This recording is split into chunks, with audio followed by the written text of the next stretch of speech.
Okay, so Martina, we've known each other for like 6 years now, I think. Yeah. And when we first met, you already knew exactly that you wanted to be a scientific writing coach. I had no idea what this was at the time. Um, I wanted to start out as a coach and trainer in a related business. So we both work in academia, and we've met over the past 6 years quite regularly, but usually we talk about the business side of being a coach and trainer. And we only recently found out that we also have a methodical or methodological overlap. And we also realized that that might actually be quite an interesting thing for our people, like the people we help.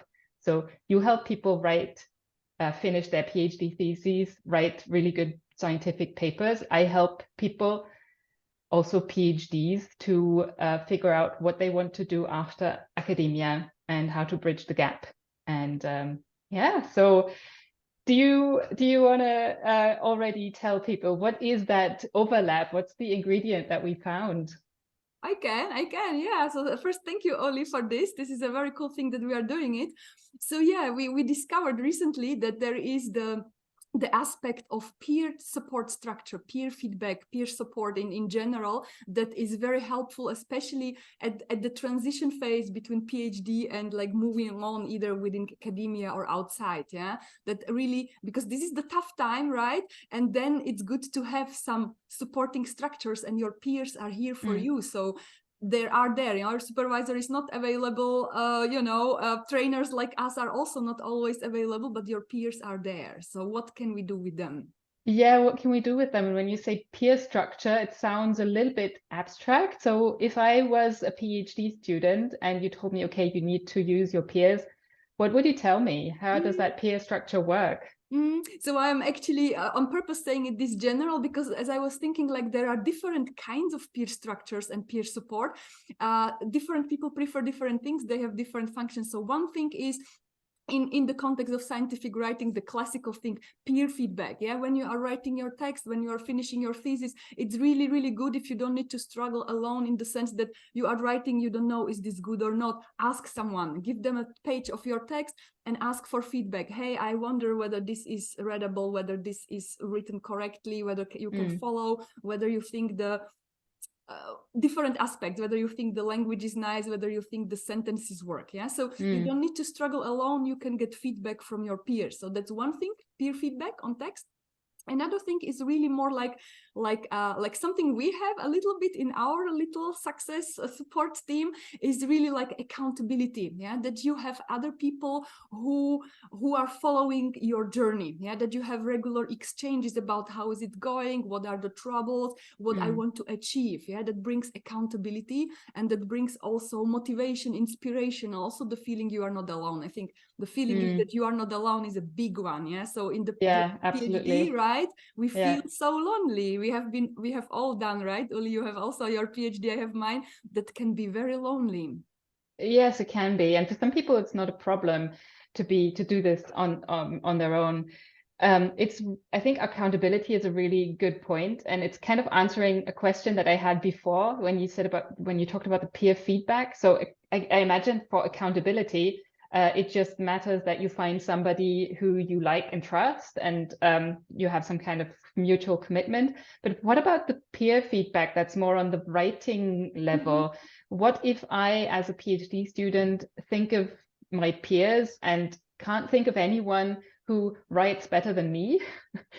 When I think everybody else sucks at writing too. So how can I get good feedback from them? Oh, that's a very good question. Fortunately, we have a tons of research on peer feedback already at the level of school. So there is really like writing research, yeah, big field, and this is one of the main focus points of that. And that actually shows that you don't need someone who is better than you. People who are around your level are enough, yeah. And it's something I am doing this regularly in my regular courses. Yeah, there is always in the last session peer feedback, and people are always at the beginning like, okay, what's the point? And at the end they are like, wow, this is so great, yeah, because different people have suck at different things, yeah. Also, it is, you can even suck at something and still be able to fix this same thing for someone else, yeah. That's so interesting, but that's something I have observed as well, and it's so interesting. But what do you do? Like, what do you tell people very concretely? If I was in your course, how would you tell me, or what would you give me as a guideline or something so that I would be able to give good feedback to someone else? So basically, one important aspect is when you ask for feedback. Yeah, so we normally ask for feedback our co-authors on our paper, or maybe your supervisor will read a couple of chapters before you submit your thesis. But when you work with peers, you don't want to overwhelm them. Yeah, so it's kind of a natural thing. That's why we hesitate with asking for feedback, because we think it's a big favor. But let's make it a small one. So really identify which part of the text you struggle with and what is exactly the problem, and tell them exactly this is what you need, and that makes it easier for the partner giving you feedback to not feel overwhelmed, to do this more quickly, and you also will get much better feedback. Yeah, so basically you really have maximum 1 page, even less if possible, or sometimes more when we need the whole feedback on the whole structure of a whole section, but then we read differently. Yeah, when it's about the macro structure, we don't read so carefully and don't pay attention to details. So this is essential, yeah, that you really ask for what you need. Highly increases the chances that you get what you need. Yeah, that's so true. So when someone from my program, for example, asks me, could you give me feedback on this chapter? And this chapter is maybe 10 pages long.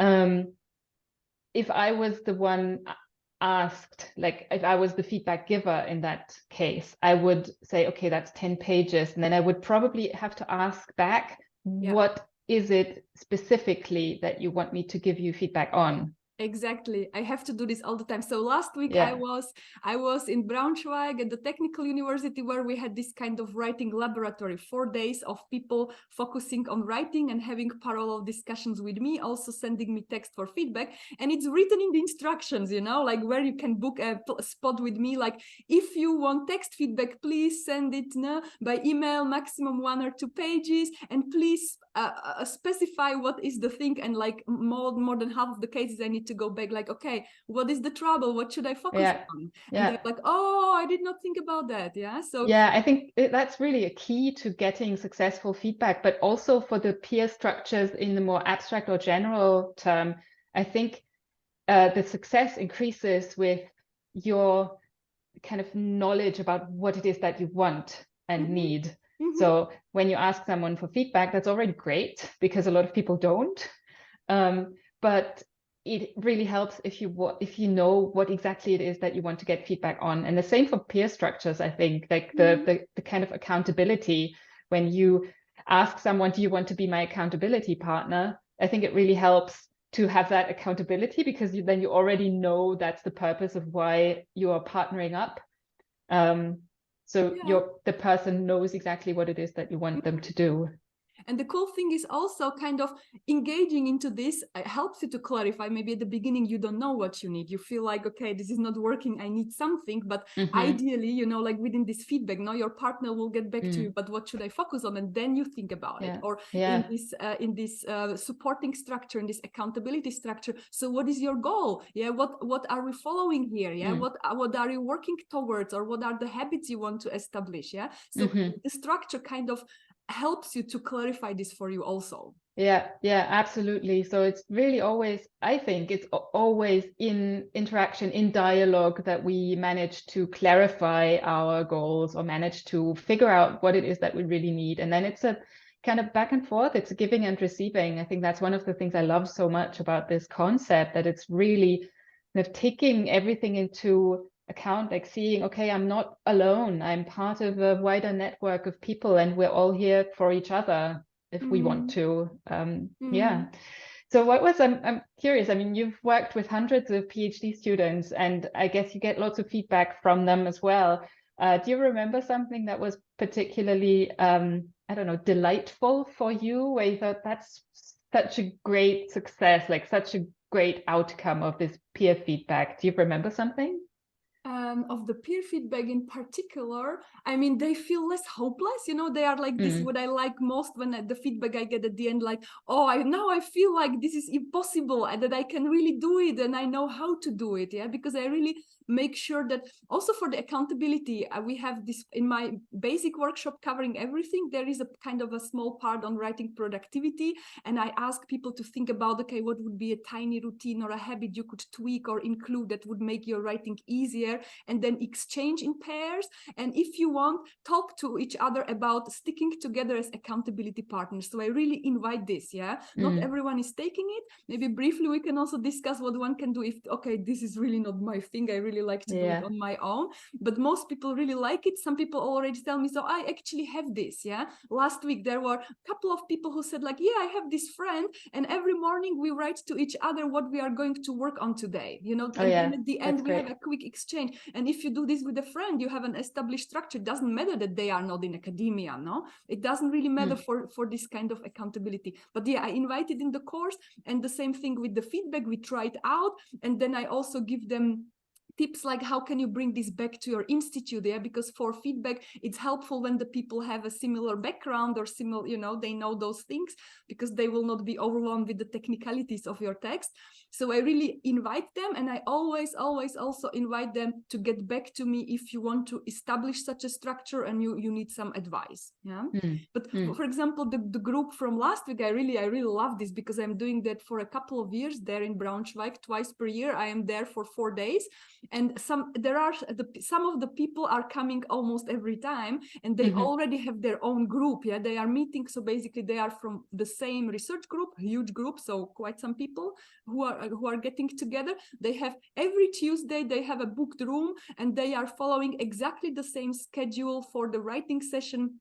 Actually, that's another thing, another peer structure for sitting together to write that we did not mention yet, but these guys are doing that, yeah, and that's already running for a couple of years, and they are writing their papers and their thesis in this way, and I really love this when they kind of take it and continue with that. Yeah. So for me, this is the best feedback I can get, that like, absolutely, we took this and we are continuing. Yeah, just seeing that they keep doing this over years is just like, that's the best proof that it's working, right?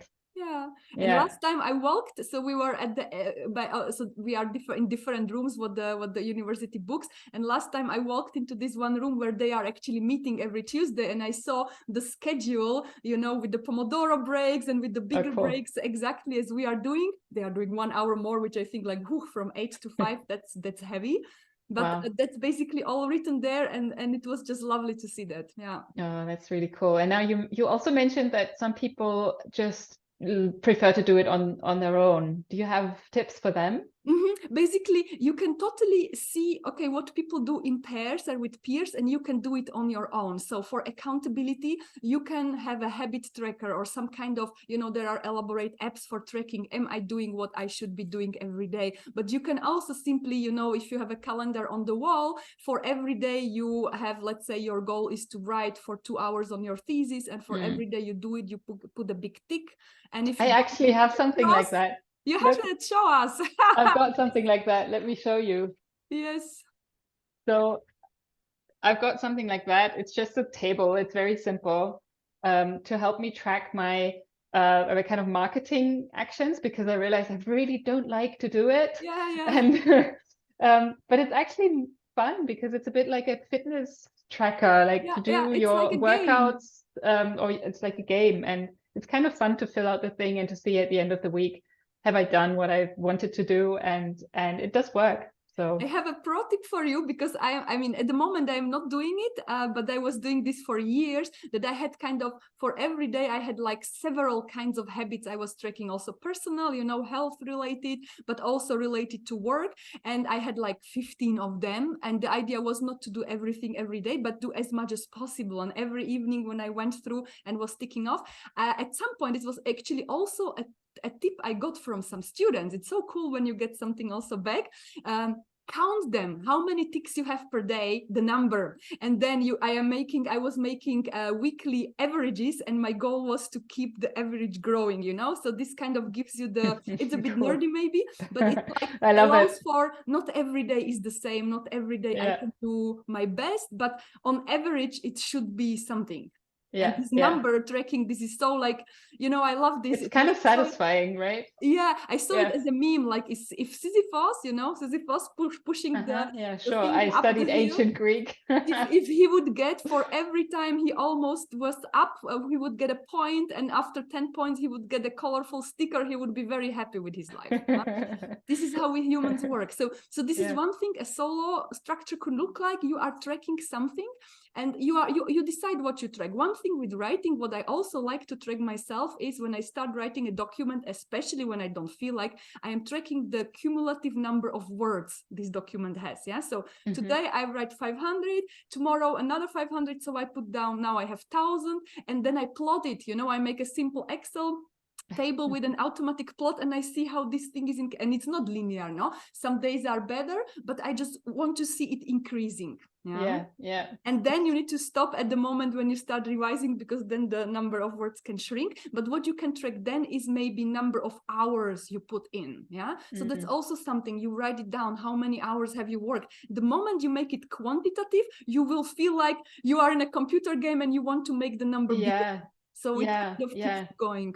And I think it also helps making you realize that you do actually do stuff every day.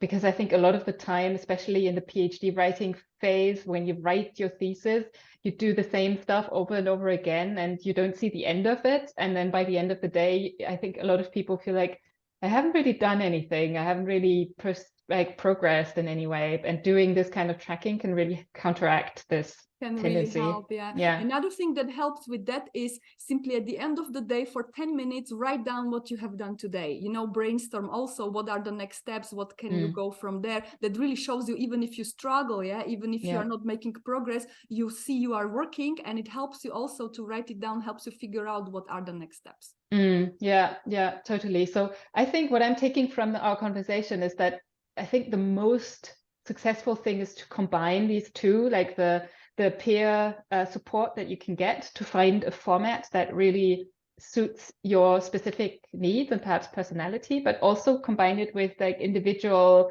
habit tracking tools. And there is also so much available. So where can people, if people are interested to apply this, where can they get help from you? Like if they wanted to book a course with you, for example, is that possible? Maybe we can give some links. I also have I have a blog, and I have an article on establishing this kind of text feedback. So how to do the peer feedback. I also have another article on group feedback, because that's also even more powerful when you have several people giving you feedback at the same time. And I'm now actually, based on these discussions, I think I want to make another blog article on how to establish your writing group, meeting for writing, because I think this is also very cool. So maybe we give the links. Cool. My blog is on the writingscientist.com website, and we could do that. So go and check out Martina's blog. And I think sometimes you also offer open writing groups. So usually I think you work with universities, so you need to be a member of the university, but I think there is also an open program. I have my own monthly co-writing sessions. It's typically some Monday we meet from, I'm here in Berlin, so in the Central European time from 9 a.m. to 12:30 for writing, and these groups are very popular. So I have regular people, and also there is a spin-off from this one, people who needed to do this every day. I was like, guys, start your own group, and they are also following the structure and meeting. Also, it's more than, I think it's over a year now, and they are meeting, and some people already graduated from the group, which is motivating the others. So this is really what is cool, that I like to show the way, and then you do one more. So if people want to join, they send you an email or something like that? Yeah, actually, that's something we can, it's basically coupled to my newsletter. So we can maybe give the link on the, we can give it in the show notes. Cool. And one last question. Do you need to be a scientist to join these writing groups? No, but you know, why would you follow my blog if you are not a scientist, if you are not writing, if you are not doing scientific writing? But or what do you mean to have? Oh, I mean, if you're doing like a PhD in literature, for example, no, or history. Exactly. Anyone can join. Anyone can join this. Because I think, I mean, my work is, that's a good point. My work is focused on STEM. So this is our greatest difference, Uli, right? Or kind of you cover more. But my work, because the scientific writing is so different in STEM than in humanities. Yeah. But especially, writing sessions, when it comes to having groups where you just kind of commit to spending this time really focused on your writing. I don't think it really matters what discipline it is. And I think a lot of people from the humanities and social sciences would really enjoy that. Just for feedback you need to be careful. For feedback, of course, to have your people. of course. Okay, well, thank you. That was very interesting. Thank you, Uli.